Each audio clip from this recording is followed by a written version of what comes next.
This PowerPoint is over derivatives.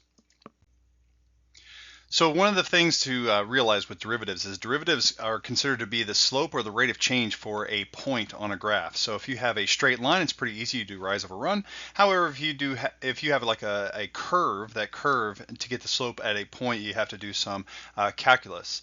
These are also referred to as differentials. Differentials is a word for a derivative as well. And then some common calculus practices are on the equation sheet that we have for AP Physics C. You can check that out when you can.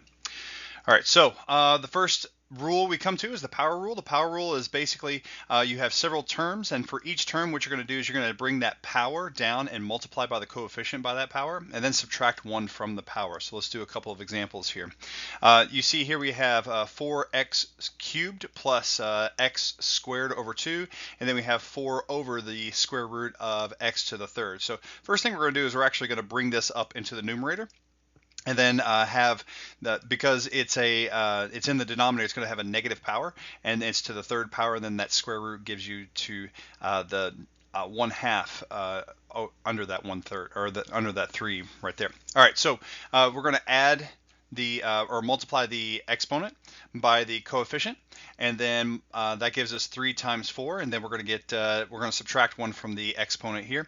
Same thing with the second term. We're going to multiply by 2 and then subtract 1 from the exponent, and then for this one we're going to multiply the 4 times negative 3 over 2 and then subtract 1, which is going to be bring us to negative 5 halves. Now when we clean this up a little bit, we're going to get that 12x squared, and then that 1/2 times 2 cancel to just give you 1, and then that to the negative 5, the x to the negative 5 halves is going to bring that x down to the denominator, and then we got a square root with 5. All right, so for the next one, we're going to do a similar thing where we have 8 over square root of 3. We're just going to leave that as a term, and then we have the square root of x to the 5th. So that's going to be x to the negative 5 halves. So we add 1, we multiply the coefficient by negative 5 halves, and we subtract 1 from the exponent. That's going to give us negative 7 over 2. So there's that negative 5 halves.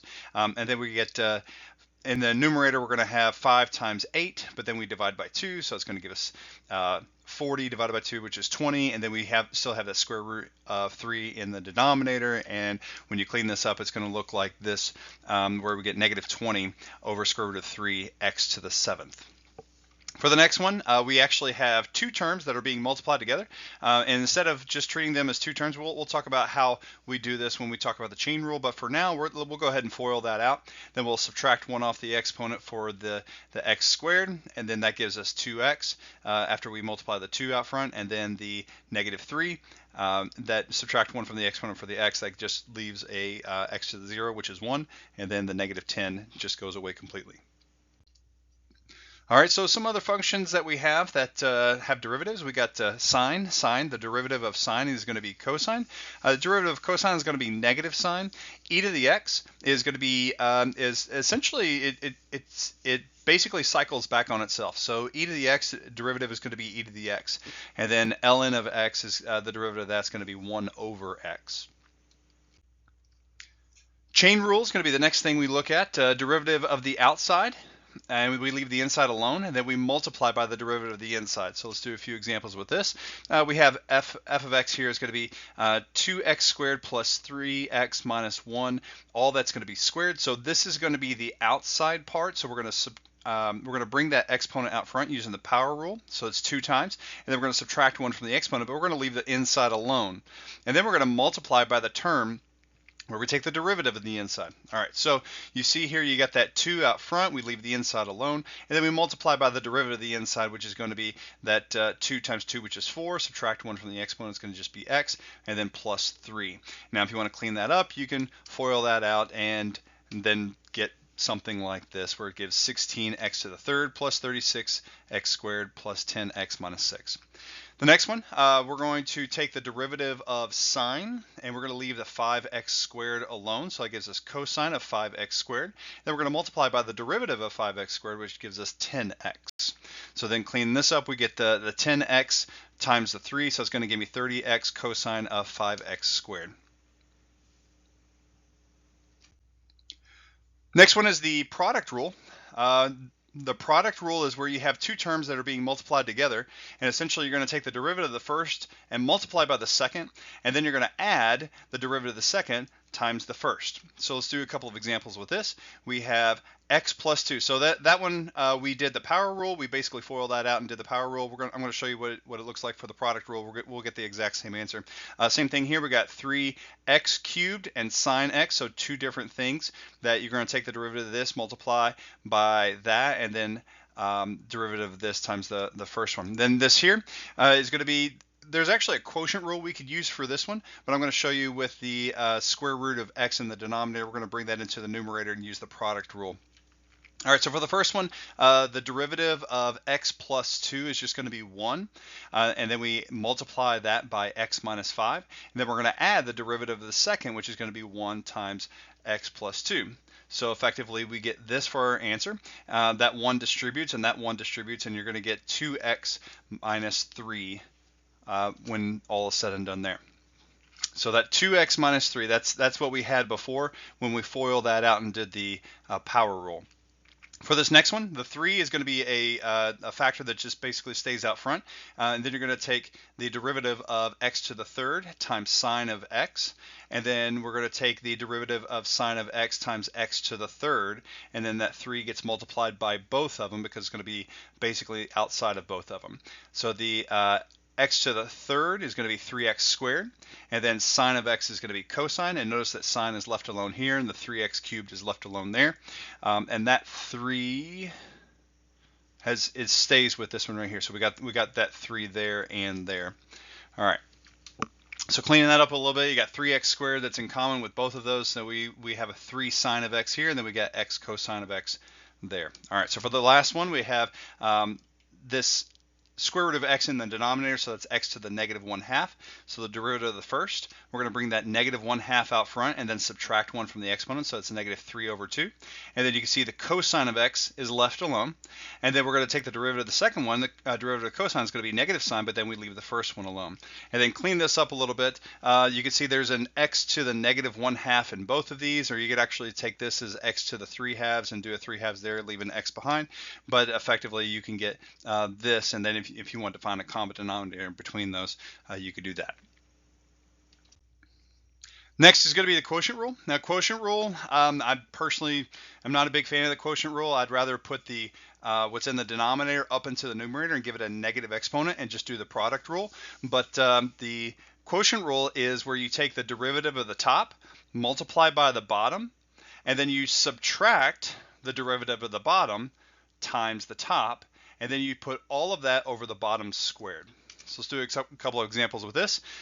Here we have 2x to the third and then 3x here. So the derivative of the top is going to be bring that 3 out front. That gives me 6x squared, and then times the bottom, leave that alone. And then we subtract, we leave the top the same, and then take the derivative of the bottom, so it's going to be 3, and then all over the bottom squared. So 3 squared gives me 9, and then x squared, of course, there. And then you can clean that up and divide by x squared in the numerator and the denominator, and that gives you that'll reduce down to 4/4 x.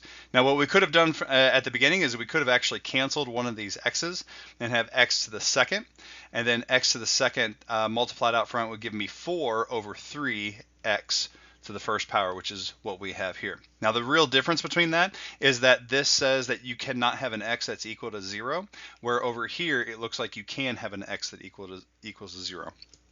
All right, so for the next one, we have the numerator denominator here. Let's go ahead and take the derivative of the numerator. That's going to be 6x plus 2. And then we leave the denominator alone, cosine squared of x. And then we take the denominator. Now this is going to be a chain rule, so it's going to be negative cosine, or we bring that 2 out front, and we leave the cosine alone, and then we take the derivative of that, which is going to be negative sine, so the negative sign goes there. And then we left the top alone, and we subtracted that, and then we divide by the denominator squared. And cleaning this up a little bit, you can see that there's a cosine squared here, there's a cosine there, there's a cosine to the fourth, so there's a cosine in each one of these terms. It cancels in the numerator and denominator, leaves a cosine back here, a sine here, and then you got your cosine cubed in the bottom.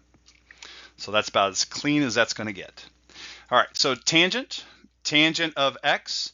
If you know anything about tangent of x, the derivative is going to be secant squared of x. All right, but let's show why that is. Okay, so sine over cosine, we go ahead and take the derivative of the top multiplied by the bottom.